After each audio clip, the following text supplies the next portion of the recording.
नमस्कार सर्वांना, स्वागत आहे तुम्हा सर्वांचं आपल्या ॲक्टिव्ह करिश्मा यूट्यूब चॅनल. बघा, अंगणवाडी सेविकाताईंना अत्यंत महत्त्वाची अपडेट आपल्या समोर येत आहे.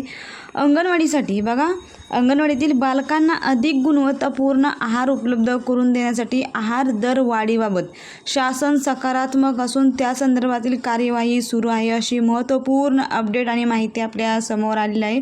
तसेच अंगणवाडी सेविका आणि अंगणवाडी मदतनीस यांच्यासाठी देखील अत्यंत महत्त्वाची आणि आनंदाची बातमी आज आपल्या समोर येत आहे.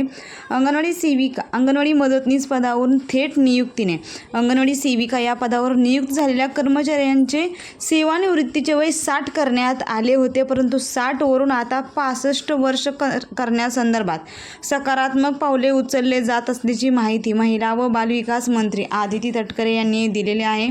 अंगणवाडी कर्मचाऱ्यांच्या विविध मागण्यांबाबत मंत्रालयात बैठक आयोजित करण्यात आली होती. यावेळी अंगणवाडी कर्मचारी संघटनेच्या प्रतिनिधींशी सविस्तर चर्चा करण्यात आली.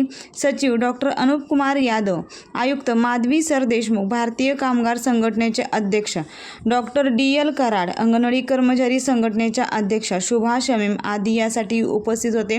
बघा, 2018 पासून ज्या अंगणवाडी मदतनीसांचं प्रमोशन होऊन अंगणवाडी सेविका यापदी नियुक्त झालेले आहे, त्यांचे जे रिटायरमेंटचं वय आहे ते 60 वर्ष करण्यात आलं होतं, परंतु आता 65 वर्ष करण्याबाबत सकारात्मक पावले उचलली जात आहेत, अशी महत्त्वपूर्ण अपडेट आणि माहिती आपल्या समोर आलेली आहे.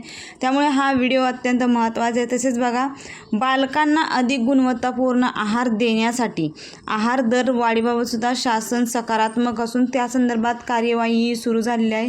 त्यामुळे हा व्हिडिओ आणि ही माहिती अत्यंत महत्त्वाची आहे. जास्तीत जास्त सेविकाताईंना, मदतनीसताईंना शेअर करा आणि असेच अंगणवाडी संदर्भात महत्त्वपूर्ण अपडेट आणि माहिती पाहण्यासाठी तुम्ही आजच आपल्या ॲक्टिव्ह करिश्मा यूट्यूब चॅनलला सबस्क्राईब करून घ्या. व्हिडिओ महत्त्वाचा आहे. व्हिडिओसाठी एक लाईक नक्कीच करा. धन्यवाद.